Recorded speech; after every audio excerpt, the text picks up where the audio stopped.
یہ نبیوں کی سنت ہے کہ وہ اپنے اوپر ساری برائی لے لیتے ہیں اور سارا خیر اللہ کو دے دیتے ہیں۔ تو یہ بات کتنی عجیب بات نہیں ہے؟ اس کا مطلب ہے میں سمجھوں کہ اگر کوئی غلط ہوا تو اللہ کی چاہت۔ قل اعوذ برب الفلق من شر ما خلق، کچھ برا اگر ہوا ہے اللہ اسے کریٹ کر دے گا، اللہ وہ چاہتا تھا، یہ کہاں لکھا ہوا؟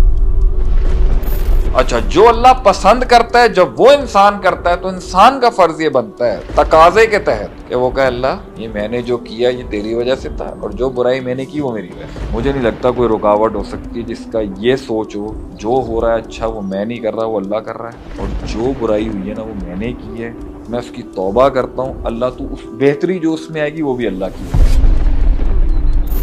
یہ ہے سٹریس فری مائنڈ سیٹ کہ اللہ تو دیکھ میرے دشمن میرے دروازے پہ کھڑے ہیں، مجھے مار رہے ہیں، مجھے لوگ ہنس رہے ہیں، میں تجھے دیکھ رہا ہوں۔ جب میں اللہ کو اپنی جنگ میں لے کے آؤں گا نا، گیم ختم۔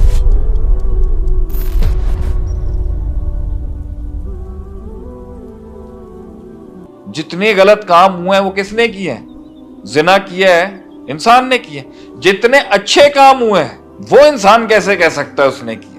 اگر کیے بھی ہیں نا تو تقاضائے عبدیت اور تقاضائے سلیوری یہ کہتا ہے کہ جب میں کوئی اچھا کروں نا اللہ وہ کریڈٹ تجھے جائے گا، اور جب کچھ برا ہوگا اللہ میں تجھے ڈسکریڈٹ نہیں ہونا دوں گا، میں بلی چڑھ جاؤں گا اور میں نے ہی غلطی کی ہے۔ ربنا ظلمنا انفسنا، یہ آدم علیہ السلام کی معافی تھی، اللہ میری نفس نے ظلم کیا، وَإِن لَمْ تَغْفِرْ لَنَا وَتَرْحَمْنَا، تو نے معاف نہیں کیا اور تو نے درگزر نہیں کیا، لَنَكُونَنَّ مِنَ الْخَاسِرِينَ۔ یہ نبیوں کی سنت ہے کہ وہ اپنے اوپر ساری برائی لے لیتے ہیں اور سارا خیر اللہ کو دے دیتے ہیں۔ تو یہ بات کتنی عجیب بات نہیں ہے؟ تو اس کا مطلب ہے میں سمجھوں کہ اگر کوئی غلط ہوا تو اللہ کی چاہت تھی۔ بھائی اللہ نے من شر ما خلق، قل اعوذ برب الفلق من شر ما خلق، کچھ برا اگر ہوا ہے اللہ اسے کریٹ کر دے گا، اللہ وہ چاہتا تھا، یہ کہاں لکھا ہوا ہے؟ So Allah creating something and Allah also wanting that are two different things. Allah free will کے تحت ایول اور خیر سب کریٹ کر دیتا ہے، پسند اللہ نہیں کرتا۔ اچھا، جو اللہ پسند کرتا ہے جب وہ انسان کرتا ہے تو انسان کا فرض یہ بنتا ہے تقاضے کے تحت کہ وہ کہے اللہ یہ میں نے جو کیا یہ تیری وجہ سے تھا، اور جو برائی میں نے کی وہ میری وجہ سے۔ یہ کلاس ہے، یہ بیوٹی ہے انسان کی، اور جب انسان اس لیول پر فائز ہو جائے گا نا کہ وہ اپنی ہر پرفارمنس کو اللہ کی دے اور اپنی ہر گندی پرفارمنس کو اپنے آپ کو دے، مجھے نہیں لگتا کہ اس میں اور ترقی اور امامت اور قیادت اور لیڈرشپ اور اس کی اس امپاورمنٹ میں مجھے نہیں لگتا کوئی دنوں کے اندر کام ہو جائے گا اس کا۔ مجھے نہیں لگتا کوئی رکاوٹ ہو سکتی ہے جس کا یہ سوچ ہو جو ہو رہا ہے اچھا وہ میں نہیں کر رہا، وہ اللہ کر رہا ہے، اور جو برائی ہوئی ہے نا وہ میں نے کی ہے، میں اس کی توبہ کرتا ہوں، اللہ تو اس بہتری جو اس میں آئے گی وہ بھی اللہ کی وجہ سے آئے گی۔ یہ ہے سٹریس فری مائنڈ سیٹ۔ یہ مائنڈ سیٹ بونگیاں نہیں مارتا، یہ مائنڈ سیٹ زیادہ باتیں نہیں کرتا، یہ مائنڈ سیٹ زیادہ چھلانگیں نہیں لگاتا، یہ مائنڈ سیٹ زیادہ اچھل کود نہیں کرتا، یہ مائنڈ سیٹ زیادہ ڈنگر پنے نہیں کرتا، کیونکہ اس نے پروو ہی کچھ نہیں کرنا۔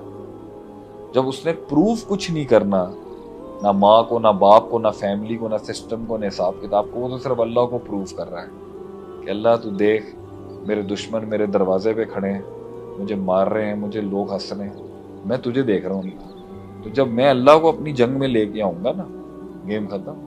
اللہ جو جواب دے گا نا اگلوں،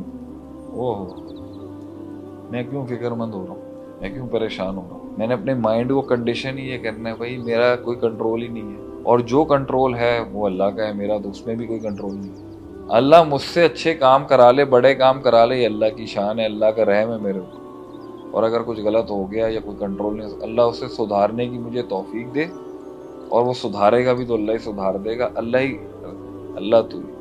جب آدمی ایک سے اتنا جڑ جاتا ہے نا تو مخلوق پھر اس کے آگے جھک رہی ہوتی ہے، کیونکہ اس نے کسی کو پروو ہی نہیں کرنا، اسے کسی کا زخم، کسی کا چھرا، کسی کی منافقت، کسی کا کفر اسے بودر نہیں کرے گی۔ What will keep him focused؟